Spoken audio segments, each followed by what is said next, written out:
பண்டைய காலத்தில் வாசுகி என்ற மகாநாகன் இருந்தான். அவன் மிகுந்த சக்தியும் அகந்தையும் கொண்டவன். என்னை விட சக்தி வாய்ந்தவன் யார் என்ற பெருமிதத்தில் அவன் உலகத்தை சுற்றி அலைந்தான்.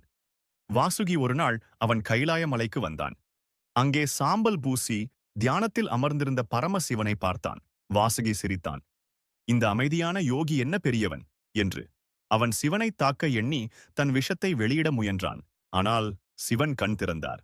அந்த ஒரு பார்வையில் வாசுகியின் அகந்தை கரைந்தது. அவன் சக்தி அடங்கியது, மனம் பணிந்தது. வாசுகி நாகன் நடுங்கி சிவனின் பாதங்களில் விழுந்து, வாசுகி நாகன், என் அகந்தையை மன்னியுங்கள், உங்களை சேவிக்க அனுமதி தாருங்கள் என்றான். சிவன் புன்னகையுடன் சொன்னார், அகந்தை அடங்கினால் அதுவே முக்தி. அப்போது சிவன் வாசுகியை தன் கழுத்தில் அலங்காரமாக அணிந்தார்.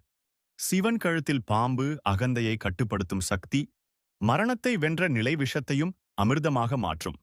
பரம்பொருள் காலத்துக்கும் மரணத்துக்கும் அதிபதி.